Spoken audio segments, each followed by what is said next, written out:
Our God has enabled us to worship Him in spirit and truth once again in this land of living. ఆయన మనలను ఆత్మలో సత్యముతో ఆరాధించడానికి మరొక అవకాశాన్ని దేవుడు మనకు అందించారు. And I thank God and praise the Lord for this opportunity He gave me to come to this place and see all believers here and have fellowship with you. మీతో సహవాసం చేయటానికి, మిమ్మల్ని చూడటానికి దేవుడు నాకు ఇచ్చిన ఈ అవకాశాన్ని బట్టి నేను ఎంతగానో దేవుణ్ణి స్తుతిస్తున్నాను. And I do really appreciate all the brothers and sisters in this church for your love and prayer concerning regarding me. నా గురించి మీరు విచారిస్తూ ప్రార్థన చేస్తూ నన్ను ప్రోత్సహిస్తున్న మిమ్మల్ని బట్టి కూడా దేవుని స్తుతిస్తున్నాను. Last time when I came here, I don't know how many of you remember, I came with some problem. గతంలో నేను వచ్చినప్పుడు మీలో ఎంతమందికి ఇది గుర్తుందో, నాకు ఒక సమస్యతో నేను ఇక్కడికి వచ్చాను. I was not able to walk properly and my leg got some sprain and I was not able to walk and stand. నా కాలికి గాయం అవటం చేత నేను నడవలేక ఉన్న స్థితిలో నేను మీ మధ్యకి వచ్చాను. And some of you tried to give me some medicines and oil, apply oil and massage and many things. కొంతమంది నూనె రాశారు, మర్దన చేశారు, నాకు సహాయపడ్డారు. And by the grace of God I got healing of that part of my body. దేవుని కృప చేత నేను స్వస్థపరచబడ్డాను. And this is a resurrection remembrance Sunday. పునరుద్ధానాన్ని జ్ఞాపకం చేసుకునే ఆదివారంగా ఈరోజు మనకుంది. Our Lord Jesus Christ was resurrected on one Sunday morning 2000 years ago. 2000 సంవత్సరాల క్రితం యేసు ప్రభు వారు ఒక ఆదివార దినాన పునరుద్ధానుడై లేచాడు. Why Jesus was resurrected? దేవుడు యేసు ప్రభు వారు ఎందుకు పునరుద్ధానం చెందారు? Why Jesus died, we know the answer, right? యేసు ప్రభు ఎందుకు మరణించాడో మనకి జవాబు తెలుసు కదా. He died for your sins and my sins. నా పాపాల నిమిత్తమై ఆయన మరణించాడు. Then why Jesus was resurrected? మరి ఎందుకు యేసు ప్రభు వారు తిరిగి లేచారు? What answer Bible is giving? బైబిల్లో దానికి సమాధానం ఏంటి? If you want to know why Jesus was resurrected, please turn with me to Romans.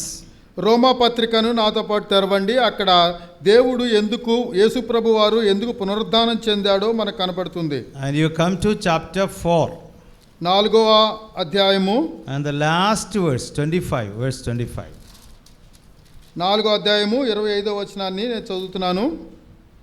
What it says, he who was delivered over because of our transgressions and was raised because of our justification. ఆయన మన అపరాధముల నిమిత్తము అప్పగింపబడి మనము నీతిమంతులుగా తీర్చబడుటకై లేపబడెను. So he was raised for our justification. మనలను నీతిమంతులుగా తీర్చటం కొరకై ఆయన లేచాడు. He died for our sins. మన పాపముల నిమిత్తమై ఆయన మరణించాడు. And on the third day by defeating death he was raised for మూడో దినాన మరణాన్ని ఓడించి తిరిగి లేచాడు. It is for our justification. అది మనలను నీతిమంతులుగా చేయుట కొరకై. God wants to justify you and me. That is the purpose of the resurrection. One of the purpose of the resurrection. పునరుద్ధానం యొక్క ఉద్దేశం ఏంటంటే నిన్ను నన్ను నీతిమంతులుగా చేయాలనే ఉద్దేశం. It is a reality that our Lord Jesus Christ was resurrected. యేసు ప్రభు పునరుద్ధానం చెందాడనేది ఒక వాస్తవం. But some people don't want to believe it. కొంతమంది దాన్ని నమ్మటానికి ఇష్టపడటం లేదు. I would like to give you some proofs of the resurrection of Jesus first of all. యేసు ప్రభు వారు పునరుద్ధానం చెందాడనటానికి కొన్ని రుజువులు మీకు చూపిస్తాను. Literally Jesus Christ was resurrected. అక్షరార్థంగా ఆయన తిరిగి లేచాడు. And it is true and we can believe it 100%. 100కి 100% దానిని నమ్మాలి, అది వాస్తవం. It is not an imagination or it is not a cooked up story or anything else like that. పుక్కిటి పురాణం కాదు, ఊహాజనితమైన కథ కాదు. The first proof is, మొదటి రుజువు ఏంటంటే the breaking of the Roman imperial seal. రోమా సామ్రాజ్యంలో ఉన్నటువంటి Roman seal, they put seal on the top. ఆ ముద్రలు, సమాధిపై ఉన్న ముద్రను పగలగొట్టాడు, జయించాడు. See how important a seal is.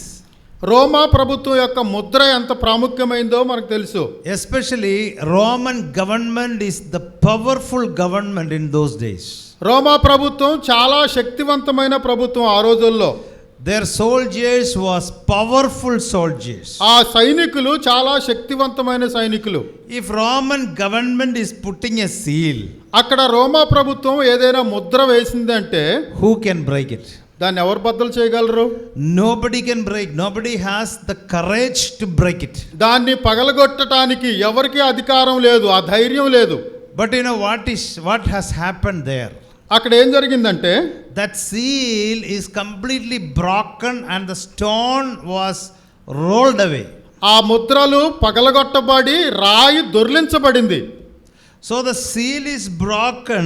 That itself shows that Jesus Christ literally resurrected. ఆ ముద్రలను జయించడం వలన మనకి ఏమర్థమవుతుందంటే యేసు ప్రభు వారు జయించాడు వాస్తవికంగానే అర్థమవుతుంది. If anybody breaks the seal of Roman Empire, ఆ రోమా చక్రవర్తి యొక్క ముద్రను ఎవరైతే పగలకొడతారో will they find out that person easily? వాళ్ళు ఎవరో వాళ్ళకి ఈజీగా వారు సులభంగా పట్టుకోగలరు. They will find out easily. They don't have CCTV or like that camera, but within short period of time they will find out who broke that seal. ఇప్పుడున్నట్లుగా CC camera లేకపోయినప్పటికీ ఆ ముద్రను ఎవరు పగలగొట్టారో చాలా సులువుగా పట్టుకోగలరు. And not only that, when you think about the tomb, soldiers are there as security guards. ఆ సమాధి గురించినటువంటి ఆలోచన మనం చేసినప్పుడు దానికి కాపలాగా ఆ సైనికులు ఉన్నారు. How can a person go and break the seal, overtaking the soldiers? ఆ కాపలాదారులను దాటుకొని ఆ ముద్రను పగలగొట్టే అధికారం అంత ధైర్యం ఎవరు చేస్తారు? No disciple Peter or John or James is not dare enough to go and break such a seal. ఏ శిష్యుడు కూడా అంత ధైర్యం చేసి పేతురు, యోహాను, యాకోబులు వీళ్ళు సైతం ఆ సైనికులను దాటుకొని వెళ్ళి ఆ ముద్రను పగలగొట్టలేరు. But it was broken divinely. God has broken the seal. దేవుడే ఆ ముద్రలను జయింపచేశాడు. So nobody came to know about it. The soldiers were ignorant about it. ఆ సైనికులకి ఏం జరుగుతుందో తెలియదు అక్కడ. So that is one of the proofs that Jesus was resurrected. అది ఒక రుజువుల్లో ప్రాముఖ్యమైనటువంటి రుజువు. Another proof is the stone. మరొక రుజువు ఏంటంటే ఆ రాయి. They closed the tomb with a stone, big stone. ఆ సమాధిని పెద్ద రాతితో మూసివేశారు. It says that the weight of that stone is 2000 kilograms. 2000 కిలోల బరువైనటువంటి రాయి చేత ఆ సమాధి మూయబడింది. Such a big stone is placed there. అక్కడ అంత గొప్ప బరువైన రాయి అక్కడ పెట్టబడింది. Soldiers are on guard. అక్కడ అందరూ కాపలా కాస్తూ ఉన్నారు కదా. If the disciples are going to steal the body of Jesus from the tomb, అక్కడ శిష్యులు వెళ్ళి ఆ సమాధిలో ఉన్నటువంటి యేసు ప్రభు శరీరాన్ని దొంగతనం చేశారా? How can they steal it? అలా ఎలా దొంగిలించగలరు ఆ శరీరాన్ని? Already soldiers are there. అక్కడ సైనికులు ఉన్నారు. Even if suppose soldiers are sleeping, you just imagine all soldiers are sleeping. ఒకవేళ ఆ సైనికులు అందరూ నిద్రపోతున్నారు అనుకుందాం. Then the disciples are going. ఈ శిష్యులు అక్కడికి వెళ్ళి and they break the seal. ఆ ముద్రను పగలగొట్టి and they roll the stone. ఆ పెద్ద రాతిని దొర్లించి how far they will roll the stone?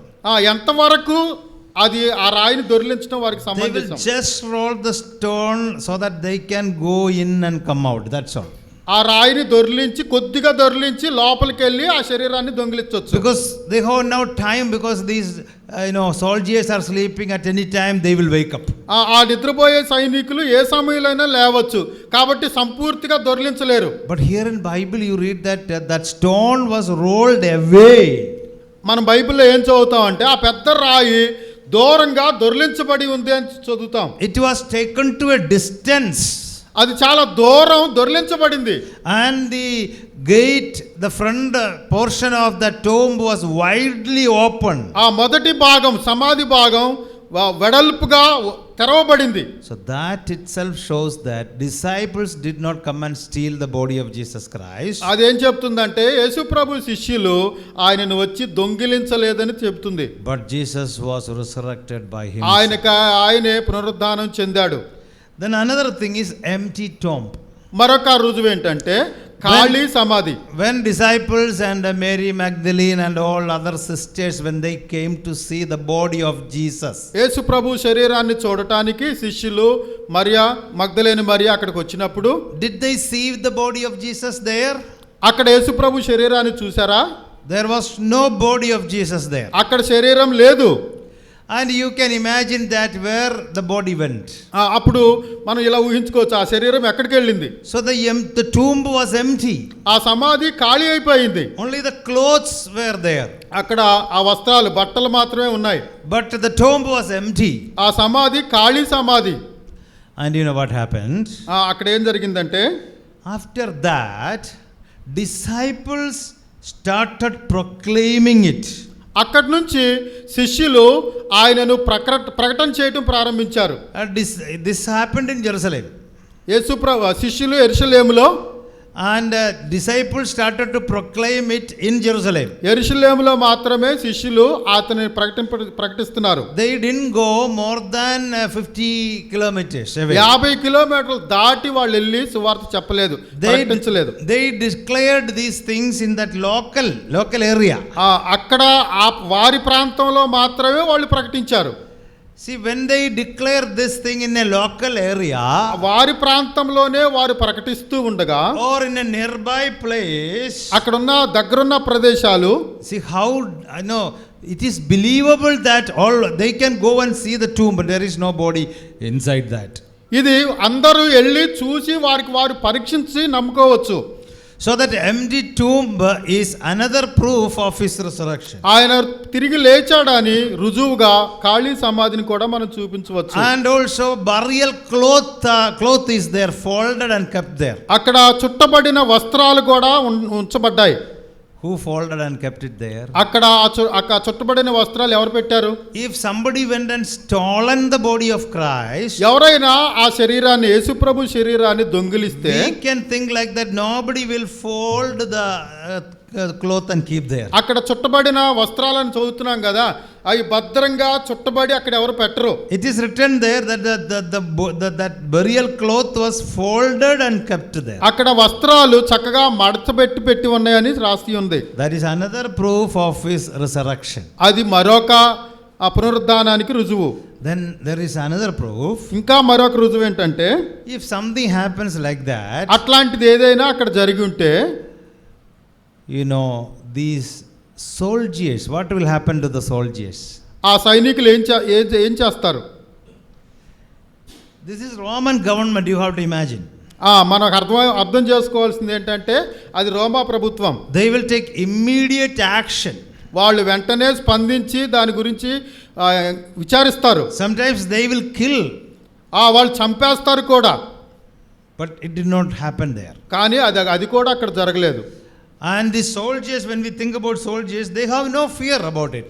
ఆ సైనికుల గురించి మనం ఆలోచిస్తున్నప్పుడు వారు దానికి భయపడరా. They have no fear. వారికి ఏమాత్రం భయమే లేదు. See, if something happened like that, they will fear. They are afraid of it. ఒకవేళ దొంగతనం లాంటిది ఏదైనా జరిగింది అనుకోండి, ఆ కాపలా కాసిన సైనికులకి ఎంతో భయం వేస్తుంది, ఏం సమాధానం చెప్పాలా అని. Whether we will miss our job, or we will lose our job, or whether we will be sentenced to jail or something like that, they will think. మా ఉద్యోగాలు పోతాయి, మమ్మల్ని జైల్లో పెడతారు, మా ప్రాణం పోయిద్దని భయపడతారు. Here nothing happened like that. అట్లాంటిది ఏది అక్కడ జరగలేదు. And these officials, higher officials, you know, they were playing like they were playing a plot. వారు పై అధికారులు ఒక కపట నిర్ణయాన్ని తీసుకున్నారు. You know, because they want to proclaim that this body was stolen. వాళ్ళు ఏమంటున్నారంటే ఈ శరీరము దొంగిలించబడిందని ఊరికే అట్లా కట్టుకథలాగా చెప్తున్నారు. And they want to proclaim that Jesus did not resurrect. వాళ్ళు ఏం చెప్తున్నారంటే యేసు ప్రభు పునరుద్ధానం చెందలేదని చెప్తున్నారు. So they were playing politics there so that the disciples also had nothing to fear. Sorry, the soldiers have nothing to fear. అక్కడ పై అధికారులు ఒక కపట నాటకం ఆడి అలా చెప్పారే కానీ శిష్యులు కానీ ఆ సైనికులు కానీ ఇలాంటి పని చేయలేదు, వాళ్ళకి భయం కూడా లేదు. So that itself shows that Jesus Christ was resurrected. దాన్ని బట్టి మనం అర్థం చేసుకోవాల్సింది ఏంటంటే ఆయన ఖచ్చితంగా తిరిగి లేచాడని. Another proof is ఇంకొక రుజువు ఏంటంటే the courage of the disciples. ఆ ధైర్యం, శిష్యుల యొక్క ధైర్యం. Before crucifixion what happened? సిలువ ఎక్కే ముందు ఏం జరిగింది? Peter denied Jesus Christ. యేసు పేతురు ఏం చేశాడు? నేను ఎరుగనని చెప్పాడు. And all the disciples scattered. ఆ శిష్యులందరూ పారిపోయారు, చెదరిపోయారు. Because of fear they were hiding themselves. వాళ్ళు చాలా భయంతో దాక్కున్నారు. But after resurrection what happened? పునరుద్ధానం తర్వాత ఏం జరిగింది? Disciples are courageous now. వాళ్ళకి ఇప్పుడు పెద్ద ధైర్యం వచ్చేసింది. And they were courageously preaching that Lord resurrected. ఆ యేసు ప్రభు వారు లేచారని ధైర్యంతో ప్రకటిస్తున్నారు. So that itself shows that Jesus Christ resurrected. ఇది కూడా యేసు ప్రభు తిరిగి లేచాడని మనకి చూపిస్తుంది. And these Jewish people and Roman government they spread another rumor like this. యోధా ప్రజలు, రోమా సైనికులు, అధికారులు మరొక తప్పుడు సిద్ధాంతాన్ని తెచ్చారు. These disciples are they are mad. They are mad because of their madness. They are declaring that Jesus resurrected. యేసు ప్రభువు పునరుద్ధానం చెందలేదు, ఈ శిష్యులందరికీ పిచ్చి పట్టింది, ఆ పిచ్చిలో నుంచి వాళ్ళు ఇలా ప్రకటన చేస్తున్నారని చెప్తున్నారు. Even then we can ask a question there. అక్కడ మనం ఒక ప్రశ్న అడగొచ్చు. If one person gets mad means we can understand, but how can all the 11, one is left, all the 11 disciples will get mental disease in one day? ఒక్కళ్ళకి ఎవరికైనా పిచ్చి పట్టిందంటే నమ్మొచ్చు, 11 మందికి ఒకే రకమైన పిచ్చి పడుతుందా? Is there any logic in believing that all disciples got madness in one day? అందరు శిష్యులకి ఒకే రోజు ఒకే రకమైన పిచ్చి పట్టిందనే దానిలో ఏదైనా హేతు ఉందా? So nobody will get madness as a group.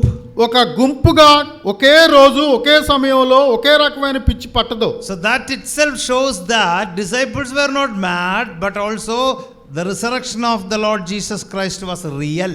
శిష్యులకు పిచ్చి పట్టలేదని దీన్ని బట్టి మనకు అర్థమవుతుంది. అంతేకాదు ఆయన తిరిగి లేచాడని కూడా అర్థమవుతుంది. And another reason, మరొక కారణం ఏంటంటే many people were ready to die for Jesus Christ. చాలా మంది ప్రజలు ఆయన కొరకు మరణించడానికి సిద్ధంగా ఉన్నారు. If Jesus Christ was not resurrected, యేసు ప్రభు వారు గనక తిరిగి లేచి ఉండకపోతే who will give life for him?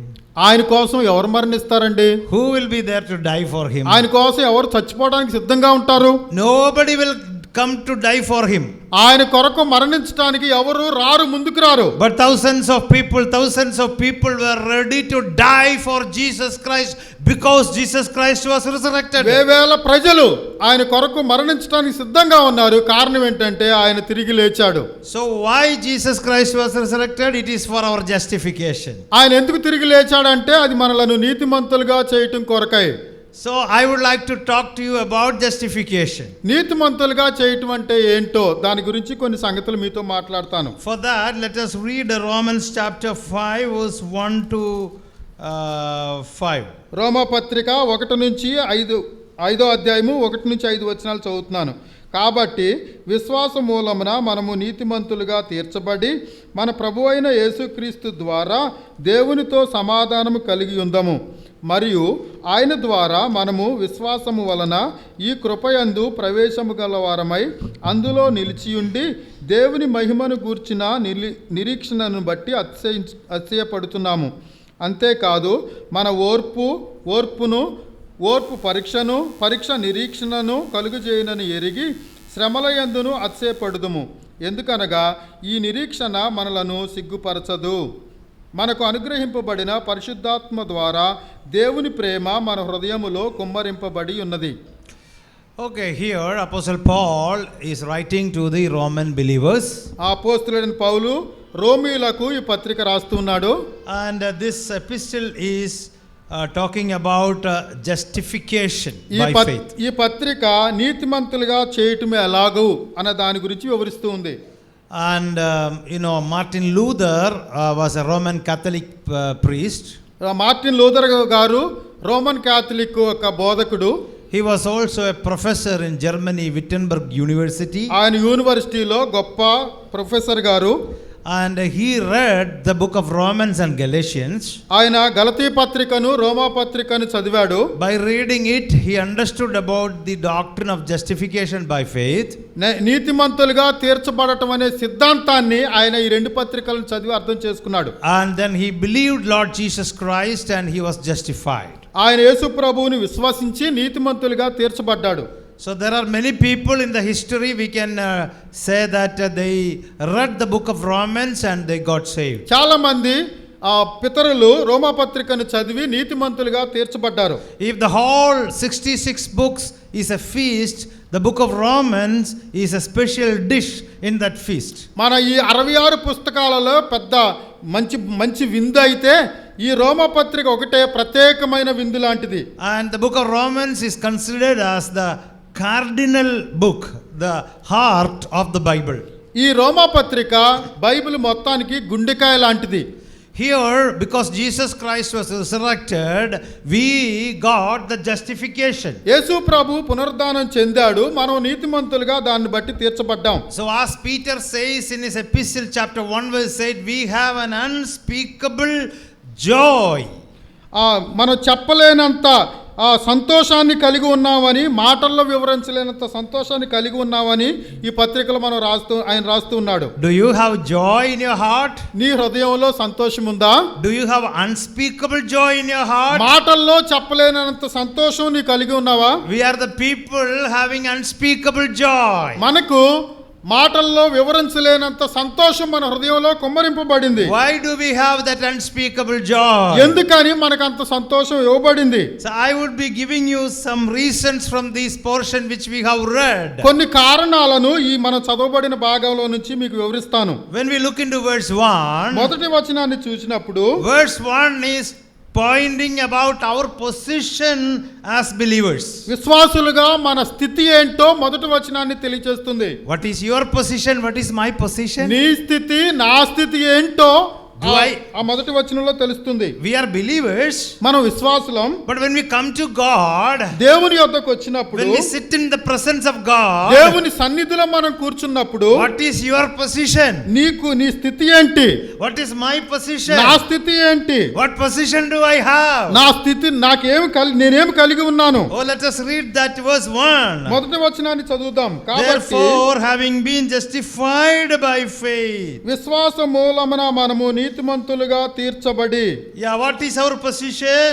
మనం కలిగి ఉన్నది ఏంటి? Our position is declared here. మన స్థితి ఏంటో ఇక్కడ ప్రకటించబడింది. That we are justified. నీతిమంతులము. We are declared justified. మనం నీతిమంతులమని ఇక్కడ రాయబడి ఉంది. Then you may say that we are not understanding it properly. Please explain it some more, right? అంటే నీతిమంతులు అయ్యామంటే నాకు అర్థం కావట్లేదండి, కొంచెం వివరంగా దీని అర్థం అయ్యేటట్టు చెప్పండి. I will explain it. నేను మీకు చెప్తాను. I will tell you one story, then you will understand it. నేను మీకు కథ చెప్తాను దీని గురించి. In Middle East, మధ్య ఆసియాలో there is we know that Arabic people are there. అరబీ భాష మాట్లాడే ప్రజలు ఉన్నారు. And among the Arabic group there is a tribe called Bedouin అనే ఒక తెగవారు అక్కడ ఉన్నారు. And in that tribe they are the traveling people, they are nomadic people. వాళ్ళు ఒక ప్రాంతం నుంచి ఒక ప్రాంతానికి సంచరిస్తూ ఉండే ప్రజలు. And one incident happened in that tribe, that's what I am going to tell. ఒక సందర్భం వారి జీవితంలో జరిగింది. These people used to go and settle down in one place and stay there for some time. కొంతకాలం ఒక స్థలంలో వాళ్ళు నివసించి మరొక స్థలానికి అలా ప్రయాణం అవుతూ ఉంటారు. One day two young men started fighting. వారి మధ్య ఇద్దరు కుర్రవాళ్ళు ఒకరికొకరు కొట్టుకుంటున్నారు. And at the end of the fighting, one man killed the other one. ఆ కొట్లాట్లో ఒకడు మరొకరిని చంపేశాడు. Then after killing him, this killer man he started running. ఆ చంపేసిన వ్యక్తి భయం వేసి అక్కడి నుంచి పారిపోవడం ప్రారంభించాడు. Because if he stay back there, others will kill him. ఒకవేళ అక్కడే గనక ఉంటే వీడిని కూడా మిగతా వాళ్ళు వచ్చి చంపేస్తారు. So he ran and ran and ran. He went into the sheikh's palace. అక్కడ నుంచి పరిగెత్తి ఆ దేశంలో షేక్లు ఉంటారు కదా, వారి పట్టణంలో వారి యొక్క అంతఃపురంలో ప్రవేశించాడు. And he went before the sheikh and he fell down before the sheikh. ఆ షేక్ గారి దగ్గరికి వెళ్ళి అక్కడ ఆయన కాళ్ళ ముందు పడిపోయాడు. And then he said to the sheikh like this. ఆ షేక్ గారికి ఇలా వివరించాడు, Sheikh, please save me, save my life. I killed somebody. Sheikh గారు నన్ను రక్షించండి, నేను మా తెగలో ఉన్న వాడిని ఒకరిని చంపేశాను అని చెప్పాడు. We were quarreling unknowingly in the outburst of my anger. I killed that man. Please save me. They are coming after me to kill me. మా తగాదాలో అనుకోకుండా కోపోద్రేకుండా అయిపోయి నేను ఆయన కావాలని చంపలేదు కానీ అలాగే చచ్చిపోయాడు. Then Sheikh said, ఆ షేక్ గారు ఇలా అన్నాడు, I will save you. నేను నిన్ను రక్షిస్తానన్నాడు. You don't need to be afraid of them. నువ్వు వారి గురించి ఏ మాత్రం భయపడాల్సిన పని లేదు. Let them come here. వాళ్ళు నా దగ్గరికి రానివ్వు, I will manage it. నేను వారితో మాట్లాడతాను. You will be safe.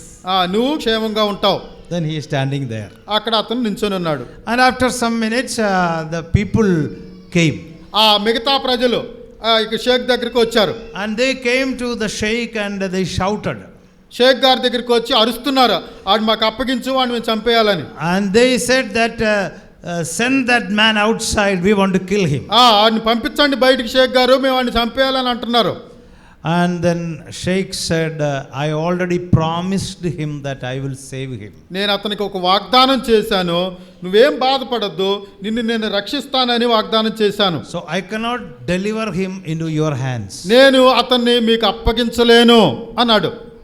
Then these people told Sheikh. అప్పుడు ఈ ప్రజలు ఆ షేక్ గారితో ఏం చెప్పారంటే, Sheikh, do you know whom this man killed? Sheikh గారు నీకు తెలుసా ఆయుడు ఎవరిని చంపేశాడో? And Sheikh said, I don't know. ఆ షేక్ గారు నాకు తెలియదు అన్నాడు. Then they said, Sheikh, this man killed your only son. వాళ్ళు ఏమన్నారంటే, ఆడు చంపేసింది మరి ఎవరినో కాదయ్యా, నీ కుమారుణ్ణే అని చంపేశాడు అన్నాడు. Sheikh was having only one son. ఆ షేక్ గారికి ఒకే ఒక కొడుకు. This man killed the Sheikh's son.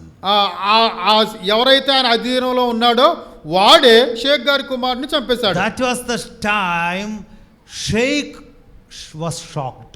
ఆ షేక్ గారు కూడా వణికిపోయాడు ఈ సంగతి తెలిసి. You killed my son. అరే నువ్వు నా కొడుకుని చంపేశావా?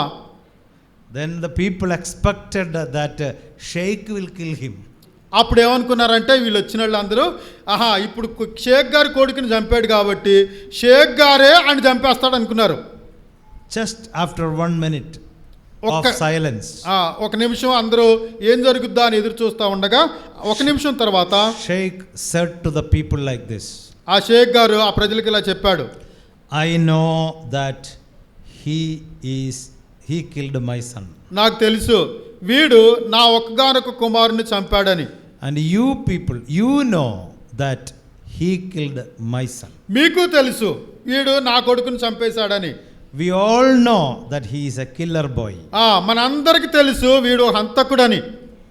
But కానీ what I am going to do, నేనేం చేయాలనుకుంటున్నానంటే, I declare now him as my son. నేను ఇప్పుడు మీ అందరి మధ్య ఒక ప్రకటన చేయబోతున్నాను. నాకు ఉన్న కొడుకెటు చచ్చిపోయాడు, ఈ చంపిన అంతకుడే నా కుమారుడని నేను మీకు ఇప్పుడు ప్రకటిస్తున్నాను అన్నాడు. Now onwards you all have to treat him like my son. ఎప్పటి నుండి మీరందరూ వాణ్ణి నా కుమారుడిగా పరిగణించాలి. Not only that, all my possession and wealth will be for this man. అంత మాత్రమే కాదు, నాకున్న సర్వదా యావద ఆస్తిని అదిగో వాడికి ఇచ్చేస్తున్నాను అన్నాడు. Does it surprise us? ఇది మనకు ఆశ్చర్యంగా లేదా? Is it not an amazing thing? మనకి ఇది ఒక గొప్ప ఆశ్చర్యకరంగా అనిపించటం లేదా? My dear brothers and sisters, నా ప్రియ సోదరి సోదరులారా, this is what God has done in your life and my life. దేవుడు నీ జీవితంలో నా జీవితంలో జరిగించింది ఇదే. God knows that we are sinners. దేవుడికి మనందరము పాపులమని తెలుసు. I know that I am a sinner. నాకు తెలుసు నేను పాపినని. You know that you are sinners. నీకు తెలుసు నువ్వు పాపివని. God knows that we are sinners. దేవుడికి కూడా తెలుసు మనందరం పాపులమని. Satan also knows that we are sinners. సాతానుకు కూడా తెలుసు మనం పాపులమని. So everyone knows that we are sinners. ప్రతి ఒక్కరికి తెలుసు మనం పాపులమని. But what did God do? మరి దానికి దేవుడు ఏం చేశాడు? God declared one thing. దేవుడు ఒక విషయాన్ని ప్రకటించాడు. God declared us as his children. దేవుడు మనలను ఆయన కుమారులుగా కుమార్తెలుగా ప్రకటించాడు. You are a sinner. నువ్వు పాపివి. You are a sinner. మీరు పాపులు. All are sinners. అందరం పాపులమే. But కానీ I count you or I call you, I declare you as my son. నా కుమారుడిగా ఈ రోజు నుంచి నిన్ను ప్రకటిస్తున్నాను. That is what God did in our life. అది మన జీవితంలో దేవుడు చేసిన పని. Why God declared me as his child? ఆయన కుమారుడిగా నన్ను ఎందుకు అలా ప్రకటించాడు? Why God justified me? దేవుడు నన్ను ఎందుకు నీతిమంతునిగా మార్చాడు? Why God declared me as a justified నన్ను person? ఎందుకు నీతిమంతులుగా దేవుడు తీర్పు తీర్చాడు? Because God knows that we are the people who killed his son. దేవుడికి తెలుసు ఆయన కుమారుని చంపింది మనమే అని. We killed Lord Jesus Christ. యేసుక్రీస్తు ప్రభువును మనమే చంపేశాం. Because of our sins he was killed. మన పాపాల నిమిత్తమై ఆయన మరణించాడు. And we killed God's son. దేవుని కుమారుణ్ణి మనం చంపేశాం. But God is telling that కానీ దేవుడు ఏం చెప్తున్నాడంటే, you are my son. మీరు నా కుమారులు. You are my daughter. మీరు నా కుమార్తెలు. All my possession is for you. నాకున్న యావదాస్తి మీదే. All my wealth is for you. నాకున్న సమస్తము మీదే. And hereafter you will be called just. You will be called righteous. ఈ రోజు నుంచి మీరు నీతిమంతులుగా పిలువబడుతున్నారు. You know why? ఎందుకో తెలుసా? Because you believed in my son. నా కుమారుని యందు విశ్వాసం ఉంచిన కారణం చేత మిమ్మలను నీతిమంతులుగా చేస్తున్నాను. You did only one thing. మీరు ఒకే ఒక పని చేశారు. You believed in my son. కేవలం ఆయన కుమారుని యందు విశ్వాసం ఉంచారు. Because you believed in my son. నా కుమారుని యందు విశ్వాసం ఉంచుట చేత I declare you as my children. మీరు నా పిల్లలుగా నేను ఇక్కడి నుంచి ప్రకటిస్తున్నాను. I declare you holy. మిమ్మలను పరిశుద్ధులుగా తీర్పు తీరుస్తున్నాను. I declare you justified మీరు person. నీతిమంతులైన మనుషులుగా నేను చెప్తున్నాను. Hereafter అప్పటి నుంచి I will treat you as a justified person. మిమ్మలను నీతిమంతులుగా పరిగణిస్తున్నాను. I will treat you as my child. మీరు నా కుమారులుగా పరిగణిస్తున్నాను. Hereafter I will give all my possession to you. నాకున్న సమస్తాన్ని మీకు ఇస్తున్నాను. That is what is our position. అది మనకున్న స్థితి. Do you believe this position? దీన్ని నేను నమ్ముతున్నారా? That's why Peter said we have an unspeakable joy. అందుకే పేతురు చెప్తున్నాడు, చెప్పనసఖ్యము కాని సంతోషం. What is my position? మనకున్నది ఏంటి? I am declared righteous. నేను నీతిమంతులుగా ప్రకటింపబడ్డాను. When God is looking at me, నన్ను దేవుడు చూస్తున్నప్పుడు how he is looking at me? నన్ను ఎలా చూస్తున్నాడు? Oh, a righteous man is sitting.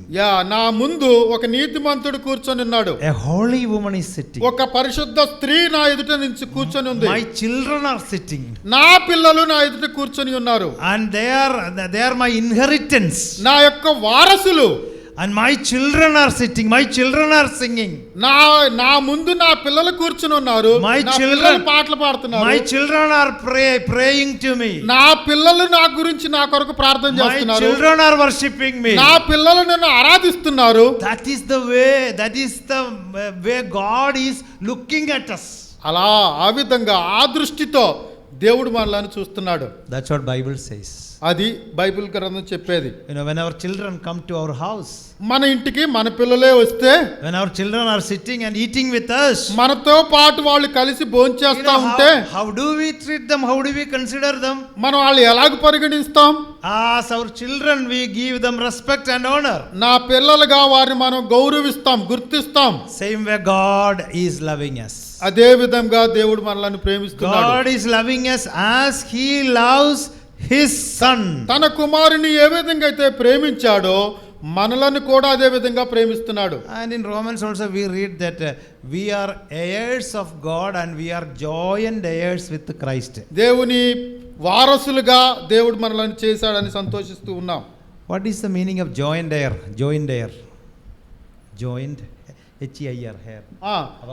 Yes. వారసులు అంటే అర్థం ఏంటి? Joint heir means నా వారసులుగా జత చేయబడ్డారు. If a father is having some land, ఒక తండ్రికి భూమి ఉందంటే and only 2 sons, ఇద్దరే కుమారులు ఉన్నారు. these 2 sons are joint heirs. వాళ్ళిద్దరు కలిసి జతపరచబడిన వారసులు. The father's possession cannot be given to one son only. తండ్రి ఆస్తి ఒక కుమారుడికే ఇవ్వబడదు. It should be given to both the sons. వాళ్ళిద్దరికి సమానంగా పంచి పెడతారు. That means they are joint heirs. దాన్ని బట్టి జతవారు జత కలిసి వారసులు. Without one, the other one cannot inherit it. ఒకళ్ళు లేకుండా ఒకళ్ళు దాన్ని తీసుకోలేరు. So we are joint heirs with the Lord Jesus Christ. ఇద్దరికి కలిపి ఆ వారసత్వం ఇవ్వబడింది. I am one party. నేనొక మనిషిని. Jesus Christ is another party. యేసు ప్రభువారు ఒక వైపు. We both have a same possession. ఇద్దరికి కలిపి ఒకే రకమైనటువంటి వారసత్వం ఇవ్వబడింది. What God the Father gives, తండ్రి అయిన దేవుడు ఏమిచ్చాడంటే, without me Jesus Christ also cannot take it. నేను లేకుండా యేసు ప్రభు కూడా దాన్ని తీసుకోలేడు. And without Jesus Christ I cannot take it. యేసు ప్రభు లేకుండా ఆ ఆస్తిని నేను తీసుకోలేను. So with Jesus Christ only I can attain the heavenly inheritance. పరలోకపు వారసత్వాన్ని యేసు ప్రభుతో కలిసి నేను తీసుకుంటాను. That's why we are made joint heirs. కాబట్టి మేమిద్దరం కలిసికట్టుగా ఉండవలసిన వారసులం. And when we pray to God, మనం ప్రార్థన చేసినప్పుడు, why we are praying at the end like this in the name of Lord Jesus Christ? ప్రార్థన చేసేటప్పుడు యేసు ప్రభు నామమున ప్రార్థన చేస్తున్నాం అంటాం కదా. Is it a style? అదేమన్నా ఒక style లాంటిదా? Or is it a fashion? అదేమన్నా ఫ్యాషనా? Oh, that is a rule, so I have to pray like this. అదేమన్నా నియమమా? That's not like that. అది ఒక నియమం కాదు. See, if I want to get something from God, దేవుని దగ్గర నుంచి నేను ఏదైనా పొందుకోవాలంటే, without Jesus Christ I cannot get it. యేసు ప్రభు లేకుండా నేను తీసుకోలేను. Because who am I? I am unworthy person. నేను తగిన వాడను కాను. I am not having any good in me. నాలో ఏ మంచి లేదు. I am sinful. నేను పాపాత్ముడను. I am always having temptation to commit sin. నేను పాపం చేయడానికి చాలా శోధనల చేత కొట్టబడుచున్న వాడిని. Even though I am declared as God's son, నేను దేవుని కుమారుడిగా ప్రకటించబడినప్పటికీ, but if I want to get something from God, నేను దేవుని దగ్గర నుంచి ఏదైనా తీసుకోవాలి అంటే, I need to go with Christ. యేసు ప్రభుతో కలిసి నేను వెళ్ళాలి. With Christ if I present my need, నేను నా అవసరాన్ని యేసు ప్రభు పేరున చెప్పినప్పుడు God will give me. దేవుడు నాకు ఇస్తాడు. Because myself and Christ is joint heir. మేమిద్దరం కలిసి వారసులమయ్యాం. So we both having the share in common. మా ఇద్దరికి కలిపి ఒకే రకమైన భాగం తండ్రి ఆస్తిలో ఇవ్వబడింది. So what is our position? చెప్పండి, మనం కలిగి ఉన్నది ఏంటి? What a great position we have, right? ఎంత గొప్ప ఆస్తిని సంపాదన మనం కలిగి ఉన్నాం. And also in Ephesians chapter 2, ఎఫెసీ పత్రిక 2వ అధ్యాయము, there also our position is recorded. మన కలిగి ఉన్నది ఏంటో అక్కడ కూడా రాయబడి ఉంది. And brother, please read that verse. We were seated in heavenly places. Chapter 2 verse.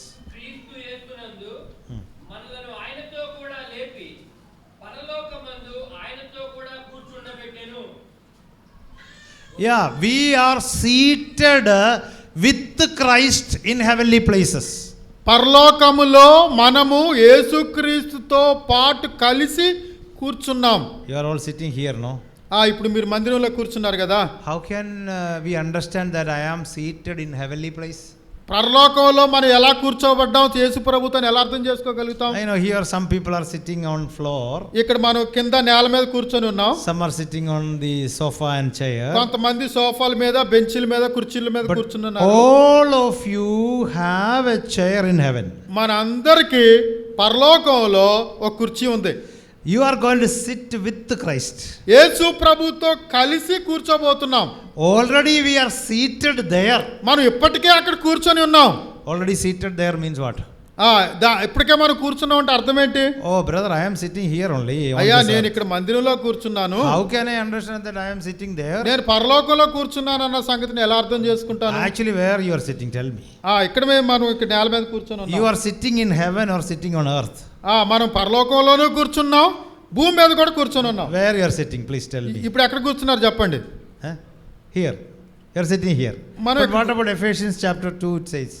మరి ఎఫెసీ పత్రిక 2వ అధ్యాయం ప్రకారం ఎక్కడ కూర్చున్నట్టు? It says that we are seated, already seated. మనం ఇక్కడ అప్పటికే అక్కడ కూర్చొని పడ్డామన్నా అని చెప్తున్నారు. It does not say that we will be seated. భవిష్యత్తులో కూర్చుంటామని రాసిపడలేదు. It says that you are already seated in heaven. ఇప్పటికే అక్కడ కూర్చొని ఉన్నారని రాసి ఉంది. What is the meaning of it? దాని అర్థం ఏంటి? I will tell you that meaning. I will tell you the meaning. మీకు అర్థాన్ని మీకు చెప్తాను. Think about our Prime Minister Narendra Modi. Narendra Modi గారి గురించి ఆలోచిద్దాం. He is having a seat in Delhi. ఢిల్లీలో ఆయనకు ఒక కుర్చీ ఉంది. We put vote and we elected him, and then we made him to sit in Delhi. He has a chair. మనందరం కలిసి ఓట్లేసి ఆయనను ఆ ప్రధానమంత్రి కుర్చీలో కూర్చోబెట్టాం. That is the Prime Minister's chair. అది ఆ కుర్చీ పేరేంటి? ప్రధానమంత్రి కుర్చీ. He is seated in Delhi. ఆయన ఢిల్లీలో కూర్చొని ఉన్నాడు. Is it correct? కరెక్టేనా? He is seated in Delhi in Prime Minister's chair. He is seated. ఢిల్లీలో ప్రధానమంత్రి కుర్చీలో ఆయన కూర్చొని ఉన్నాడు. But do you think that he will be sitting there all 365 days there? 365 రోజులు అక్కడే కూర్చొని ఉంటాడా? Sometimes he will sit there. కొంతకాలం అక్కడ కూర్చుంటాడు. But other times what he will do? మిగతా సమయాల్లో ఏం చేస్తాడు? Sometimes he will come to Andhra Pradesh. ఒక్కోసారి ఆంధ్రప్రదేశ్ వస్తాడు. And he will sit in the chair where Andhra Pradesh people are providing. ఇక్కడ ముఖ్యమంత్రి గారు ఏ సీట్ ఇస్తే ఆ సీట్లో అక్కడ ఆయన కూర్చుంటాడు. Sometimes he will go to Madhya Pradesh. Madhya Pradesh వెళ్తాడు. There he will get a chair and he will sit there. అక్కడ వాళ్ళు కుర్చీ వేస్తారు, అక్కడ కూర్చొని ఉంటాడు. And recently he came to Kerala. Kerala వచ్చాడు ఈ మధ్య. And when he came to Kerala he got some chairs and he sat in those chairs. Kerala ప్రజలు కుర్చీ వేశారు, అక్కడ కూర్చొని ఉన్నాడు. Sometimes he will go to Amit Shah's house. Amit Shah వాళ్ళ ఇంటికి వెళ్తాడు for having a coffee. వాళ్ళ ఇంట్లో కాఫీ తాగడానికి. And in Amit Shah's house there will be one seat and he will be Amit Shah గారు ఒక సీట్ వేస్తారని ఆ కుర్చీలో కూర్చుంటాడు. See, he will be sitting in many places. ఆయన చాలా కుర్చీలలో చాలా స్థలాలలో కూర్చున్నాడు. But he is seated in Delhi. కానీ ఆయనకి ప్రధానంగా ఉన్న సీట్ ఏంటి? కుర్చీ ఏంటి? Did you understand the meaning of that? ఇప్పుడు అర్థమైందా మీకు దాని అర్థం? I am seated in heavenly places. నేను పరలోకంలో కూర్చోబెట్టబడ్డాను. But for my responsibility to fulfill, I am now sitting here. నేను నాకు ఉన్న బాధ్యతలను నెరవేర్చడం కొరకై ఇక్కడ కూర్చొని ఉన్నాను. Now I will sit here. ఇప్పుడు నేను ఇక్కడ కూర్చొని ఉన్నాను. After the meeting I will go to my house and sit in that chair. ఈ మీటింగ్ అయిన తర్వాత నా ఇంటికి నేను వెళ్తాను, అక్కడ వేరే కుర్చీలో కూర్చుంటాను. Then Monday I will go to my office and I will sit in that chair. సోమవారం నేను ఆఫీస్కి వెళ్తాను, అక్కడ నా కుర్చీలో కూర్చుంటాను. And another day I will sit in another chair. ఇంకో రోజు ఇంకో కుర్చీలో కూర్చుంటాను. Even though I sit in different chairs on this earth. రకరకాల కుర్చీలలో ఈ భూలోకంలో కూర్చున్నప్పటికీ But I have a chair, my real chair is where? నా వాస్తవికమైన కుర్చీ ఎక్కడుంది? I have a chair in heaven. పరలోకంలో నాకు ఒక కుర్చీ ఉంది. I have an inheritance in heaven. నాకు అక్కడ వారసత్వం ఉంది. I have my father in heaven. నాకు తండ్రి అక్కడ ఉన్నాడు. He declared me as his son. నన్ను ఆయన కుమారుడిగా ప్రకటించాడు. I am living here for a temporary period of time. తాత్కాలికమైన సమయం కొరకు నేను ఇక్కడ బ్రతికున్నాను. Sometimes 70 years. ఒక 20 సంవత్సరాలు. Sometimes 80. 18 సంవత్సరాలు. Sometimes more than 80. 80 సంవత్సరాల కంటే ఎక్కువ. Or sometimes I will cross century. 100 సంవత్సరాలైనా నేను దాటిపోవచ్చు. And recently one uncle shared a testimony in our church. December 31st. December 31వ తారీఖున ఒక అంకుల్ గారు మా చర్చిలో తన సాక్ష్యాన్ని పంచుకున్నాడు. He shared a prayer request. ఆయన ఒక ప్రార్థన కోరికను కోరాడు. Then we were all eager to listen his prayer request. ఏం కోరతాడా అని మేము ఆశ్చర్యంగా ఎదురు చూస్తా ఉన్నాం. He is 76 years old. ఆయనకి ఇప్పుడు 76 సంవత్సరాలు. And he said that all of you pray for me. I want to live 100 years. 76 సంవత్సరాలు నేను బ్రతకాను కదా, మిగతా సంవత్సరాలు అంటే 100 సంవత్సరాలు పూర్తయ్యేంత వరకు నేను బ్రతకాలని మీరందరూ నా కొరకు ప్రార్థించమని So అన్నాడు. he wants to live 100 years. Of all of you pray for me. That's a good request. Okay. మంచి ప్రార్థన అవసరం అని మేము అందరం ఆయన గురించి ప్రార్థన చేశాం. So we have a temporary period of time. We will be living here. ఇక్కడ భూలోకంలో మనకి తాత్కాలికమైన కొంత పరిమితి కలిగిన వారమై ఉన్నాము. Sitting here, sitting there, sitting here and there. ఇక్కడ అక్కడ చాలా సార్లు మనం కూర్చొని ఉంటాం. We have chairs here. ఇక్కడ మనకు కొన్ని రకాలైన కుర్చీలు ఉన్నాయి.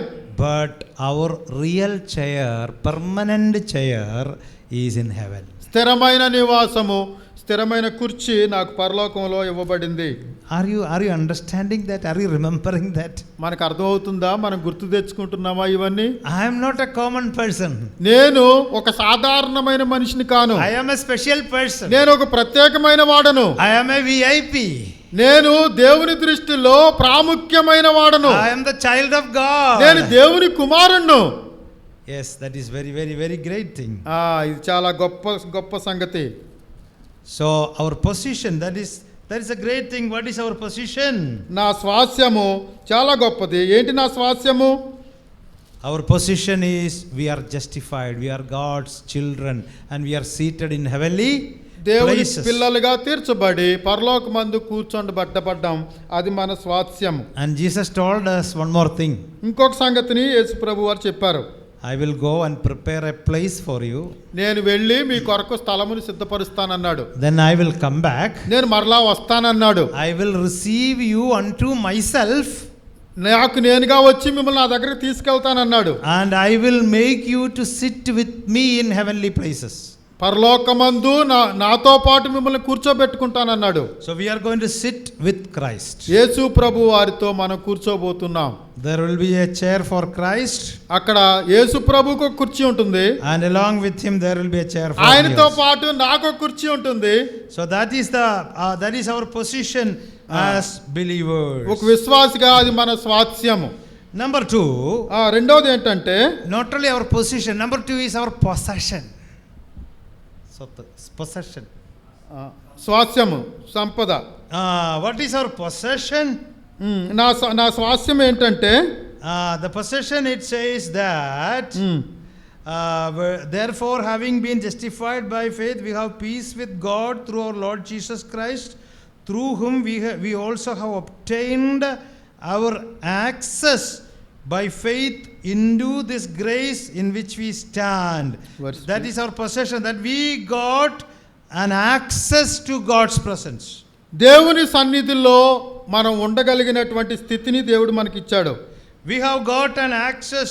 We can go to God's presence anytime. దేవుని సన్నిధిలోనికి ఏ సమయంలోనైనా మనం వెళ్ళవచ్చు. We have direct access to God. దేవునితో మనకు ప్రత్యక్ష సంబంధం ఉంది. Who we were? మనం ఎవరు? We were sinners. మనం పాపులం. We were unworthy people. మనం తగిన వారము కాము. We were not able to come to God's presence. మనం దేవుని సన్నిధిలోనికి రాతగిన వారము కాము. But now we are sitting in God. We have free access to God, direct access. స్వతంత్రమైనటువంటి దేవునితో సంబంధం కలిగి ఉండవచ్చు మనం. See, this is something very, very important in our lives. మన జీవితంలో ఇది చాలా ప్రాముఖ్యమైన సంగతి. You know, I heard a story about a little boy once stood outside the gate of Buckingham Palace. Buckingham palace ఆ యొక్క స్వర్ణ ప్యాలెస్ లాంటిది. ఆ అంతఃపురం బయట ఒక అబ్బాయి నిల్చొని ఉన్నాడు. Buckingham Palace is in London. ఆ బకింగ్హామ్ ప్యాలెస్ అనేది లండన్ లో ఉంది. This boy wanted to talk to the king. ఆ పిల్లవాడు గేట్ బయట నుంచొని రాజుగారితో మాట్లాడాలని అనుకుంటున్నాడు. And the guards at the gate, they didn't allow the boy to go inside. అక్కడ సెక్యూరిటీ వాళ్ళు ఉంటారు కదా, కాపలా కాసేవాళ్ళు. వాళ్ళు రే నువ్వు వెళ్ళకూడదురా లోపలికి అంటున్నారు. And that time a well dressed man came there. ఆ సమయంలో రాజవస్త్రాలు వేసుకున్నటువంటి ఒక అబ్బాయి వచ్చాడు. He asked the boy, why you are so upset, why you are crying? ఎందుకు ఏడుస్తున్నావు అని ఆ అబ్బాయి నా పిల్లవాడిని అడిగాడు. And this boy said that I want to talk to the king. ఈ పిల్లవాడు ఏమన్నాడంటే రాజుగారితో నేను మాట్లాడాలని అంటున్నాడు. Then this well-dressed man said, don't worry, you hold my hand and I will take you to the king.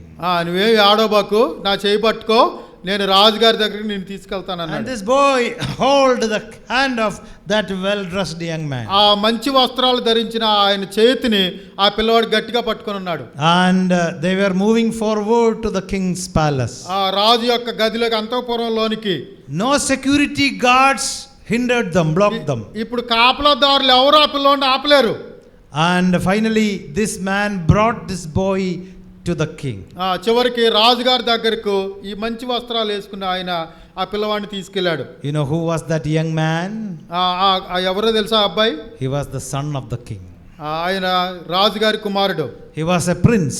ఆయన రాకుమారుడు. When the son of the king came, ఆ రాకుమారుడు వచ్చినప్పుడు no security problem there. అక్కడ ఎవరు ఆయన ఆపలేరు. Easily you can go. సులభంగా ఆయనతో పాటు వెళ్ళిపోవచ్చు. We have a hospital, Brethren Hospital in nearby my house. మా ఇంటి దగ్గర సహోదరుల హాస్పిటల్, బ్రదరన్ హాస్పిటల్ అని ఒకటి ఉంది. That is a very big hospital. చాలా పెద్ద ఆసుపత్రి అది. And I have all access to go inside the hospital. నేను ఆ హాస్పిటల్లోకి ఎప్పుడైనా వెళ్ళగలను. You know how? Anytime I can go inside the hospital. ఏ సమయంలో అయినా నేను వెళ్ళగలను. Even I can go inside the ICU also. ఐసీయూలో కూడా నేను డైరెక్ట్గా వెళ్ళిపోతాను. You know how? తెలుసా ఎందుకో? When I go there, I will tell the security one word. నేను అక్కడికి వెళ్ళినప్పుడు అక్కడున్న సెక్యూరిటీ వాళ్ళ కాపలా వాళ్ళకి ఒక మాట చెప్తాను. I am an evangelist. నేను సువార్థికుడిని అని చెప్తాను. Then the security will tell go inside. వాళ్ళు ఏం చెప్తారంటే కాపలా వెళ్ళండి సార్ అంటారు. Because it is a Brethren Mission Hospital. అది బ్రదరన్ మిషన్ హాస్పిటల్ కాబట్టి We evangelists, we are doing some ministry there inside the hospital. సువార్థికులుగా మేము అక్కడ కొన్నిసార్లు పరిచర్య చేస్తూ ఉంటాం. So I have the access freely to go into hospital, any place of the hospital. ఆ ఆసుపత్రిలో ఏ స్థలానికైనా ప్రత్యక్షంగా సులభంగా నేను చేరుకోగలను. So we have got access to heaven. మనకి పరలోకంతో సంబంధం కలిగి ఉంది. And that is our possession. అది మనకి స్వాస్థ్యము. Do we really understand our possession? దీన్ని నిజంగా మనం అర్థం చేసుకున్నామా మన స్వాస్థ్యం ఏంటో? And thirdly, మూడవదిగా our privilege. మనకు ఉన్నటువంటి ఆధిక్యతలు. Verse 3 to 5 says about our privilege. మన 3 నుంచి 5 వరకు ఉన్న వచనాలలో మన భాగ్యాలను మనం చూస్తాం. What is our privilege? మన భాగ్యం ఏంటంటే We are privileged people. మనం చాలా భాగ్యవంతులం. Our privilege is in verse 4, verse 3 it says that we rejoice in suffering. మనము శ్రమలయందు అతిశయపడుదుము. That is our privilege. అది మన భాగ్యం.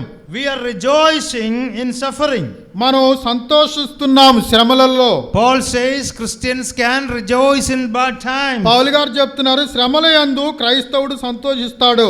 Because in verse 3 it says that not only this but we also we rejoice in our tribulations, knowing that tribulation brings about perseverance, and perseverance proven character hope, and hope does not disappoint. శ్రమ ఓర్పును, ఓర్పు పరీక్షను, పరీక్ష నిరీక్షణను కలుగజేయనని ఎరిగి శ్రమలయందును అతిశయపడుదుము. ఎందుకనగా ఈ నిరీక్షణ మనలను సిగ్గుపరచదు. Number 1, we have the ability to rejoice in suffering. మనకి శ్రమలలో ఆనందించే అవకాశం, మనకు శక్తి ఉంది. Number 2, we have the ability to recognize the suffering. మనం ఆ శ్రమలను గుర్తించగలిగినటువంటి సామర్థ్యం కూడా ఉంది. If you want to rejoice in suffering, మనం శ్రమలలో ఆనందించాలి అని అంటే first of all you need to recognize the suffering. అసలు శ్రమ అంటే ఏంటో మనకు తెలియాలిగా. One of our problems is we are not recognizing. మనకున్న సమస్య ఏంటంటే అసలు శ్రమ అంటే ఏంటో మనకు తెలియదు, మనకు గుర్తుపట్టలేం. We are not recognizing our problems. మన సమస్యలను మనం గుర్తుపట్టలేకపోతూ ఉన్నాం. Problems are there in our lives. సమస్యలు ఉన్నాయి కానీ Problems will come and go. సమస్యలు వస్తూ పోతూ ఉన్నాయి. If today one problem, tomorrow another problem. ఈ రోజు ఒక సమస్య వస్తుంది, రేపు ఇంకొక సమస్య వస్తుంది. Our life is filled with problems. మన జీవితం సమస్యల సతమతం అవుతూ ఉన్నాం. And we have to rejoice in our problems. వాటిల్లో మనం సంతోషించవలసిన వారమై ఉన్నాం. Many times we are not able to rejoice. చాలా సార్లు మనం వాటి యందు ఆనందించలేకపోతూ ఉన్నాం. Because we are not recognizing the problem. ఎందుకంటే ఆ సమస్యనే గుర్తించలేకపోతూ ఉన్నాం. Here you can easily get the tip of recognizing the problem. ఆ సమస్యని ఏ విధంగా గుర్తుపట్టొచ్చో ఇక్కడ మనకు ఒక సూచన ఇవ్వబడింది. Any problem comes to you, ఏ సమస్య అయినా వచ్చినప్పుడు recognize like this. ఇలాగ మనం గుర్తుపట్టాలి. It produces perseverance. మనకు ఓర్పును కలిగిస్తుంది, It produces good character. నిరీక్షణను కలుగజేస్తూ ఉంది, It produces hope. మనకి నిరీక్షణను కలుగజేస్తా ఉంది, ఓర్పును కలుగజేస్తా ఉంది, It produces- పరీక్షను కలుగజేస్తా ఉంది. Yeah, this is how we have to recognize the problem. ఇలాగన మనం సమస్యలను గుర్తుపట్టవలసిన వారమై ఉన్నాం. When we face some problems, మనకి సమస్యలు ఎదురైనప్పుడు what it will produce, that's what we have to think. అది దేనికి నడిపిస్తుంది మనలను? Oh, this will give me patience. ఇది నాకు ఓర్పునిస్తుంది, This will give me an experience in my నాకు life. పరీక్షనిస్తుంది, అనుభవాన్ని ఇస్తుంది, This will give me more faith. నాకు విశ్వాసం మరెక్కువ బలం అవటానికి చేస్తుంది. This will make my character, mold my character. నా ప్రవర్తనను, నా గుణలక్షణాలను బలపరుస్తుంది. And also this will give me hope. నాకు నిరీక్షణనిస్తుంది. See, you ask Abraham will say that Abraham will show you one mountain. అబ్రహామును కనుక అడిగితే అబ్రహాం మనకు ఒక పర్వతాన్ని చూపిస్తాడు. Abraham will show you that Mount Moriah increased my faith. ఆ మోరియా పర్వతము నా విశ్వాసాన్ని అధికం చేసింది, బలపరిచింది. If Moriah was not there, my faith would not have been increased. Morya పర్వతమే లేకపోతే నా విశ్వాసం బలపడేది కాదు. Ask Jacob, he will show you a stone which he used as a pillow. ఆ యాకోబుని అడిగితే తలకు దిండుగా చేసుకున్న రాయి. Ask Joseph, he will show you the prison in Egypt where he was there. ఐగుప్తులో జైలును చూపిస్తాడు యోసేపు. Joseph will say, without that prison, my faith will not increase. ఆ యోసేపు ఏం చెప్తాడంటే అదే జైలు ఐగుప్తులో లేకపోతే నా విశ్వాసం And బలపరచబడేది I కాదు. thank God for that prison. ఆ జైలు గురించి నేను ఎప్పుడు దేవుని స్తుతిస్తాను. In that prison, my character was formed. ఆ జైలులో నా గుణలక్షణాలన్నీ బలపరచబడ్డాయి. Ask Moses, he will point out his desert life, wilderness life.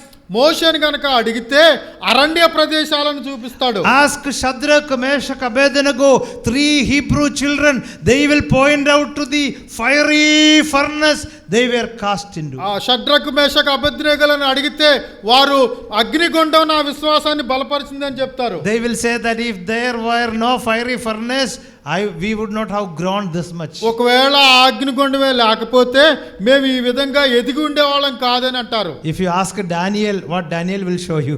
దానియేలుని అడిగితే దానియేలు ఏం చూపిస్తాడు మీకు? Come, I will show you one thing. Lion's den.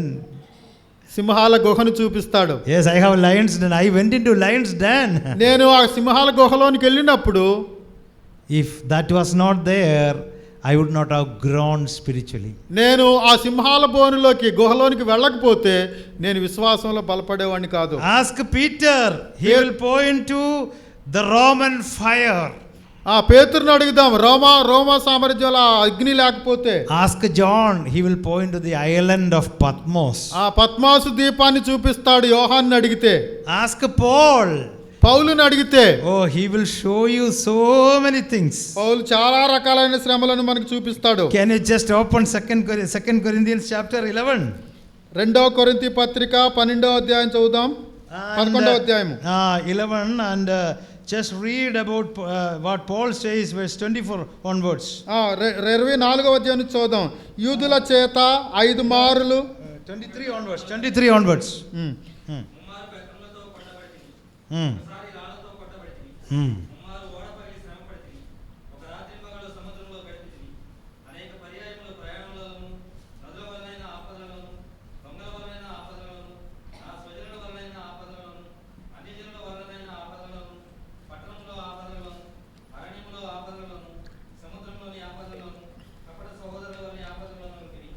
ప్రయాసంతోను కష్టముతోను తరచుగా జాగరణములతోను ఆకలి దప్పులతోను తరచుగా ఉపవాసములతోను చలితోను దిగంబరత్వంతోను ఉంటుంది.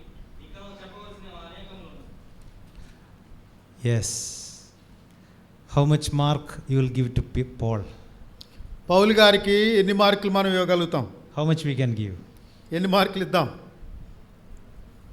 Concerning suffering, if suffering is the subject, శ్రమలే మన పాఠ్యాంశం కనుక అయితే I will give 100 mark for Jesus Christ.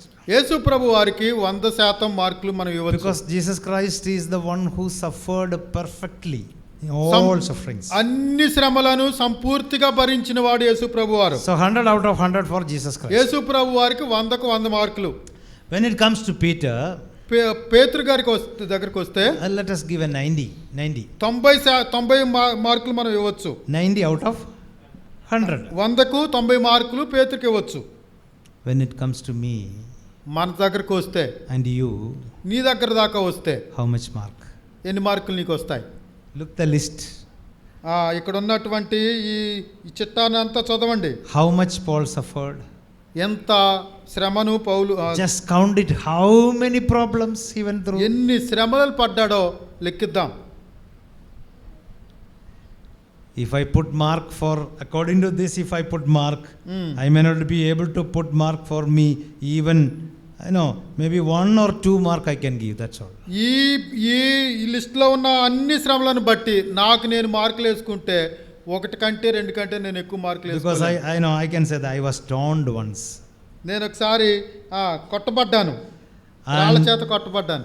I was stoned once, and also I can say that too much journey, I have too much journey. ప్రయాణాన్ని బట్టి 1 mark, రాళ్లతో కొట్టబట్టడాన్ని బట్టి 2 మార్కులు. Only 2 mark. 2 మార్కులు నాకు వస్తాయి.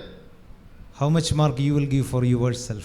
దాన్ని బట్టి మీకు మీరే go to your house this afternoon. ఈ మధ్యాహ్నం మీరు ఇంటికి వెళ్ళిన తర్వాత take this portion ఈ భాగాన్ని తీయండి and count the list. అంతటిని లెక్కించండి శ్రమలన్నిటిని. And compare your life with Paul's life. మీ జీవితాన్ని పౌలు జీవితంతో పోల్చుకోండి. We are not suffering anything. ఏ శ్రమ అనుభవించటం లేదు. We will give only 1 mark, 2 mark, 3 mark, 4 mark only. 1, 2, 3, 4 అలా ఎన్ని మార్కులు వస్తాయో. Paul will say, if this was not there, ఇది గనక నాకు లేకపోతే I would not have grown. నేను నా విశ్వాసంలో పెరిగేవాడిని కాదు. So Paul recognized the suffering.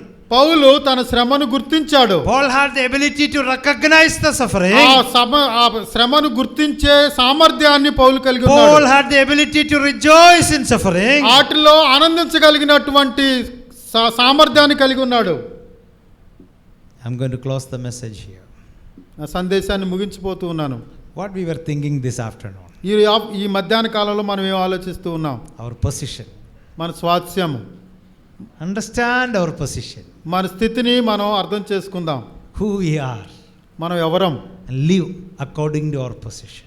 మనం మన యొక్క స్థితిని బట్టి మనం బ్రతకాలి.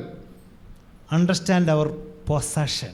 మనకున్న స్వాస్థ్యం ఏంటో కూడా అర్థం చేసుకోవాలి. We are joined heirs with Christ. మనం యేసు ప్రభు వారితో కలిసి సమానమైన వారుగా ఉన్నాం. We have access to God directly. We have direct access. ప్రత్యక్షంగా స్వతంత్రంగా దేవుని సన్నిధిలోనికి నేరుగా వెళ్ళగలం. Because we are holding the Son, Lord Jesus Christ. యేసుక్రీస్తు వారి చేతిని మనం పట్టుకున్నాం. That is our possession. అది మన స్వాస్థ్యం. Then what is our privilege? మనకున్న భాగ్యం ఏంటి? We rejoice in suffering. మన శ్రమలలో మనం సంతోషించు వారమై ఉన్నాం. Why do we rejoice in suffering? ఎందుకు శ్రమల్లో మనం సంతోషిస్తున్నాం? We recognize what suffering is. శ్రమ అంటే ఏంటో మనం గుర్తించాం.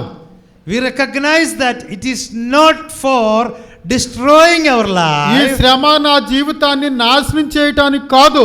It is for building our faith. నన్ను నా విశ్వాసాన్ని కట్టుకోవటానికి It సహాయపడుతుంది. is for the growth of our Christian life. నా యొక్క క్రైస్తవ జీవితంలో అభివృద్ధిని చూస్తూ ఉన్నాను. When I look into the Bible, నేను వాక్యంలో చూసినప్పుడు I can see Paul, Peter, John, Daniel, Joseph, everyone there. పేతురు, యోహాను, దానియేలు వీళ్ళందరినీ నేను చూస్తూ ఉన్నాను. They all will point out some time of their life. వారి జీవితంలో ఒక్కొక్క సమయాన్ని వాళ్ళు చూపిస్తారు. Without that, I would not have grown. ఆ సమయమే, ఆ స్థితే వారికి లేకపోతే వాళ్ళు ఎదిగుండే వాళ్ళు car. In your life and my life, we have something to point out.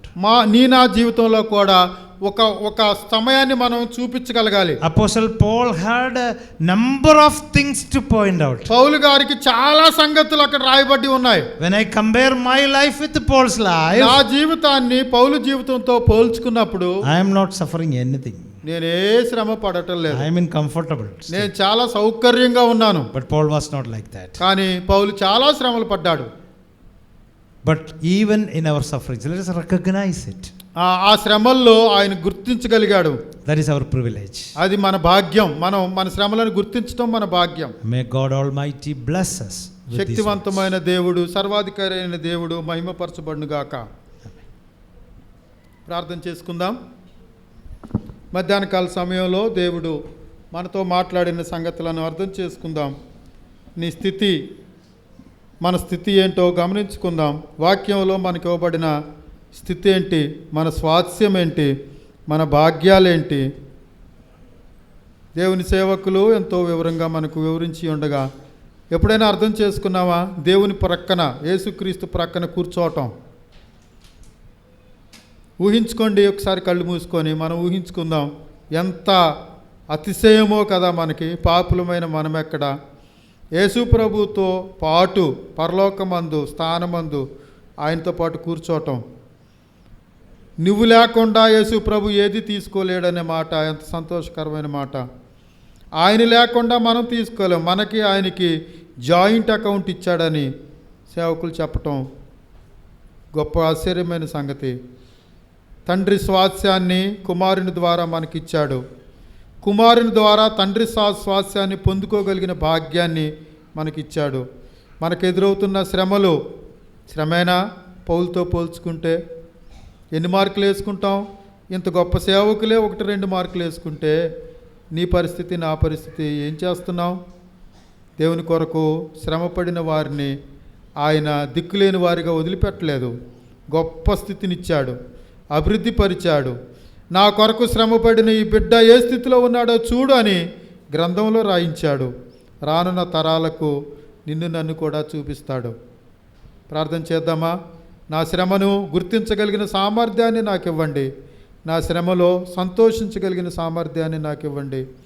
నేను ఓర్పును, పరీక్షను, నిరీక్షణను సంపాదించుకుంటాను.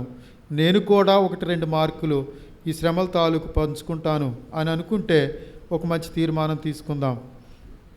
ఎవరు మౌనంగా ఉండవద్దు. త్వరలో మనం ముగించుకోబోతున్నాం.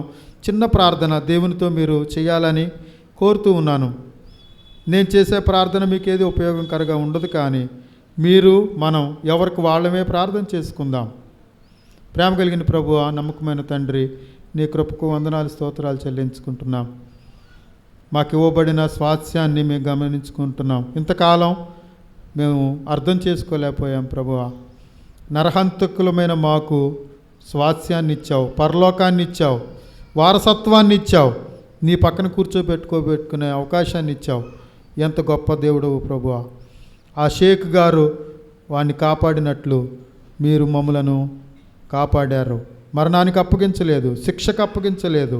నీ స్వాస్థ్యాన్ని, నీకున్న సమస్తాన్ని మా కొరకు దారిపోసినందుకు వందనాలు. ఈ పునరుద్ధాన దినాన మేమందరం నువ్విచ్చిన స్వాస్థ్యాన్ని తలుచుకుంటూ సంతోషంగా మేము గృహాలకు వెళుతూ ఉన్నాం ప్రభువా. మరలా తిరిగి వచ్చేంత వరకు నీ కృపను దయచేయండి. నీ సన్నిధిని ప్రేమించి వచ్చిన ప్రతి నీ బిడ్డను వారి కుటుంబ పరిస్థితులు నాకు నేనుగా ఎరుగను, కానీ నీకు తెలుసు ప్రభువా. వీరి పంటలను ఆశీర్వదించండి, వీరి పశువులను ఆశీర్వదించండి, కుటుంబాలలో సమస్యలను తీసివేయండి, ఆత్మరక్షణను దయచేయండి. ఇంటిలో ప్రతి వారిని రక్షించండి. నిన్ను ఆరాధించే కుటుంబాలుగా ఎర్రబాలెంలో మా సహోదరుల కుటుంబాలు ఉండటానికి సహాయం చేయండి అని. అదే మీ చిత్తం, అదే ఉద్దేశం. ఎక్కడెక్కడో దూర ప్రాంతాల నుంచి నీ బిడ్డలను తీసుకొచ్చి నీ ప్రేమనంతటినీ వివరిస్తున్నావు ప్రభువా. ఈ అభివృద్ధి ఈ సంఘంలో కనబడగలిగినట్లు మాకు సహాయం చేయండి.